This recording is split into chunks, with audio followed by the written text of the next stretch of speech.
사도행전 9장 36절에서 42절 말씀입니다.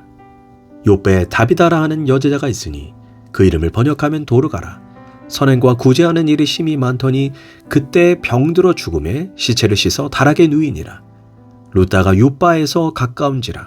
제자들이 베드로가 거기에 있음을 듣고 두 사람을 보내어 지체 말고 와달라고 간청하여 베드로가 일어나 그들과 함께 가서 이르매 그들이 데리고 다락방에 올라가니 모든 과부가 베드로 곁에 서서 울며 도르가가 그들과 함께 있을 때에 지은 속옷과 겉옷을 다 내보이거늘 베드로가 사람을 다 내보내고 무릎을 꿇고 기도하고 돌이켜 시체를 향하여 이르되 다비다야 일어나라 하니 그가 눈을 떠 베드로를 보고 일어나 앉은지라. 베드로가 손을 내밀어 일으키고 성도들과 과부들을 불러들여 그가 살아난 것을 보이니 온 요빠 사람이 알고 많은 사람이 주를 믿더라. 아멘. 할렐루야. 오늘도 좋은 날입니다. 사도행전 9장 36절에서 42절 말씀 묵상입니다. 오늘은 하나님의 사람 다비다라는 제목으로 말씀을 나누도록 하겠습니다. 저는 오늘 여러분들에게 한 여인을 소개하기를 원합니다. 그런데 그녀를 소개하는데 내 안에 말할 수 없는 감격이 있습니다. 왜냐하면 그녀는 다윗처럼, 모세처럼, 요셉처럼 위대한 인물이 아닌 아주 평범한 일상에서 우리가 만날 수 있는 사람이기 때문입니다. 그런 점에서 평범한 우리 역시 하나님께 쓰임받을 수 있다는 소망을 가질 수 있기 때문입니다. 그녀의 이름은 히브리어로 다비다이고 헬라어로는 도르가라고 불리는 아주 늙고 힘없는 과부입니다. 36절을 보면 요바에 다비다라 하는 여제자가 있었다라고 말씀합니다. 또한 그녀를 가리켜 선행과 구제를 심히 많이 하였다라고 말씀합니다. 그런데 그녀가 어느 날 병이 들어 죽게 됩니다. 본문을 전반적으로 주석해 보면 그녀는 연약한 육체를 가지고 과부들을 평생 섬기다가 병이 들어 죽었던 것 같습니다. 그런데 충격적인 일이 일어납니다. 루다에 있는 성도들이 그녀는 아직 죽을 때가 아니라고 하면서 제자 2명을 요바에 있는 베드로에게 보냈습니다. 베드로에게 빨리 와서 그녀를 살려내라는 것입니다. 베드로는 요바에서 루다로 속히 달려왔습니다. 그때 모든 과부들이 다비다가 살았을 때 자신들에게 만들어준 그 속옷과 겉옷을 보여주면서 이것이 다비다가 우리에게 보여준 사랑이라고 말합니다. 우리는 아직도 그녀의 사랑이 더 필요하고 그녀는 지금 죽어서는 안 된다라는 것입니다. 그러니 베드로에게 우리를 대신해서 하나님께 제발 말씀 좀 해달라는 것입니다. 여기에서 우리는 사람의 진정한 평가를 언제 듣게 되는지 알게 됩니다. 바로 우리가 죽은 다음입니다. 어떤 사람은 죽었을 때 세상에 쓰레기가 사라진 것처럼 축하할지도 모릅니다. 반면 어떤 사람은 죽었을 때 다비다처럼 모든 사람이 슬퍼하며 가슴 아파할 수 있습니다.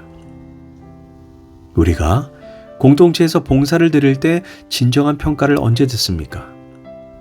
우리가 그 자리에 있을 때는 사람들이 우리 앞에서 아부를 떨고 칭찬합니다. 그러나 그 사람이 그 자리를 떠났을 때 사람들은 냉혹하게 평가합니다. 그러나 다비다가 죽었을 때 예수님의 제자들, 성도들, 모든 과부들이 그녀를 사랑하고 존경했다는 것입니다. 이제 베드로는 다비다가 누워있는 다락방으로 올라가 다비다를 향해 외칩니다. 다비다야, 일어나라! 그러자 다비다가 살아나게 됩니다. 놀라운 것은 죽은 다비다가 살아났다는 소식이 그 당시에 가장 큰 항구 도시인 요바에 알려지게 되면서 42절은 이렇게 말합니다. 온 요바 사람이 이 사실을 알게 되고 주님을 믿게 되었더라. 놀라운 것은 연약한 한 과부인 그녀가 사실 한 일이란 주님 앞에서 과부들을 향해 속옷과 겉옷을 만들어준 것이 전부였습니다. 그러나 그 작은 일을 통해 하나님은 도시 전체를 복음화시켰다는 것입니다. 그렇다면 하나님은 왜 다비다를 사용했을까요? 첫째, 그녀는 하나님의 언약을 기억하는 사람이었기 때문입니다. 우리가 십계명을 잘 살펴보면 두 부분으로 되어 있습니다. 1계명에서 4계명은 하나님과의 수직적인 관계를 말합니다. 5계명과 10계명까지는 이웃과의 수평관계를 나타냅니다. 그래서 예수님은 10계명을 이렇게 요약했습니다. 내 마음을 다하고 뜻을 다하여 주 너의 하나님을 사랑하라. 이것이 크고 첫째 되는 계명이요. 둘째도 그와 같으니 내 이웃을 내 자신과 같이 사랑하라 하셨으니 이 두 계명은 온 율법과 선지자의 강령이니라. 즉 하나님 사랑과 이웃 사랑은 구약과 신약을 관통하는 최고의 율법이며 언약입니다. 이렇게 하나님의 사랑과 이웃 사랑을 늘 기억하고 사랑하는 사람이 언약을 기억하는 사람입니다. 그렇다면 다비다를 한번 살펴보겠습니다. 오늘 본문 36절을 보면 다비다를 가리켜 여제자라고 부르고 있습니다. 사실 초대교회 때 제자라는 칭호는 오직 남자에게만 주는 칭호입니다. 놀라운 것은 신약성경 전체에서 여자에게 제자라는 칭호를 받은 사람은 다비다 한 사람이었다는 것입니다. 왜 다비다에게만 여제자라는 칭호를 주었을까요? 그것은 바로 다비다의 믿음과 신앙을 보았을 때 모든 사람이 그녀의 믿음을 인정할 수밖에 없었다는 것입니다. 즉 그녀는 하나님의 사랑을 기억하면서 살아갔다는 것입니다. 또한 그녀는 36절에서 선행과 구제하는 일이 심히 많았다라고 말씀합니다. 그런데 선행과 구제가 무엇입니까? 바로 이웃과의 관계입니다. 그녀가 특별하게 섬겼던 사람들이 가장 소외되었던 과부였습니다. 성경에서 가장 도움을 주어야 하는 대상으로 둘을 뽑습니다. 과부와 고아이며 이들을 돌보라고 했습니다. 그런데 많은 사람이 그녀의 선행과 구제에 왜 감동을 받았습니까? 그녀 자체가 과부였기 때문에 사람들에게 도움을 받아야 하는 사람인데 그 사람이 도리어 다른 과부를 섬기고 돌봐주었기 때문입니다. 이처럼 그녀는 하나님의 사랑과 이웃 사랑의 언약을 기억하며 실천하는 균형 있는 신앙인이었습니다. 둘째, 그녀는 영혼을 진실로 사랑했습니다. 37절입니다. 그때 병들어 죽음에 시체를 씻어 다락에 누이니라. 그녀가 어떤 사람인지 알 수 있는 것은 그녀의 죽음 사건입니다. 보통 죽으면 시체를 관 속에 넣습니다. 그러나 그녀의 사랑을 받았던 과부들과 제자들이 아니다. 그녀는 아직 죽을 때가 아니다. 우리는 아직도 그녀의 사랑이 더욱 필요하다 이것입니다. 그래서 그녀를 관 속에 넣지 않고 다락에 씻어서 누였습니다. 또한 그녀의 죽음이 오죽했으면 제자들과 과부들이 두 사람을 룻다에 있는 베드로에게 보내요. 지체 말고 달려와서 살려내라는 것입니다. 성경에 나와 있지는 않았지만 베드로가 너무나 황당했을 것입니다. 죽는 것은 사실 운명이 아닙니까? 어찌하든 베드로가 떠밀려서 허겁지겁 달려왔습니다. 그러자 39절 모든 과부들이 베드로 곁에 서서 울기 시작했다라고 말합니다. 다비다가 살았을 때 우리에게 보여준 사랑이라고 그녀가 만들어준 속옷을 베드로 앞에 흔들었을 때 베드로가 얼마나 난감했겠습니까? 이를 통해 다비다가 얼마나 소외된 영혼들에게 큰 사랑을 주었는지 짐작할 수가 있습니다. 사실 진짜 사랑을 받아야 하는 여인은 누구입니까? 바로 과부인 다비다 자신일 것입니다. 그러나 그녀는 하나님의 은혜와 놀라운 사랑을 경험하고 나니까 정작 도움을 받아야 할 자신이 누군가를 섬기고 싶었던 것입니다.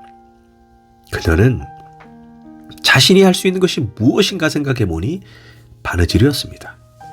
그리고 자신이 가진 달란트로 주변에 소외된 영혼들을 하나님의 사랑으로 섬긴 것입니다. 우리도 내 주변 사람들에게 다비다처럼 기억되길 축복합니다.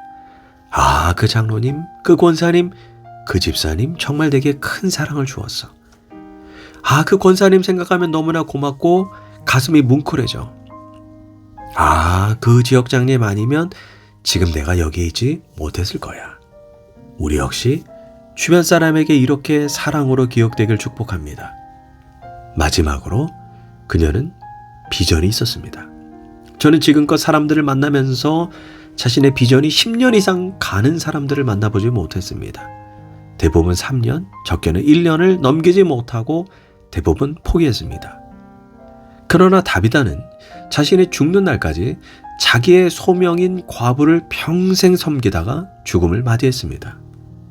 어떻게 그녀는 평생을 한결같이 그 모습으로 하나님께 드릴 수 있었을까요? 그녀는 바로 하나님에 대한 비전이 있었기 때문입니다. 저는 청년들을 볼 때마다 비전의 부재를 보고 가슴 아파했던 적이 한두 번이 아닙니다. 이 시대 청년들의 위기는 도덕적 위기가 아닌 비전의 위기입니다.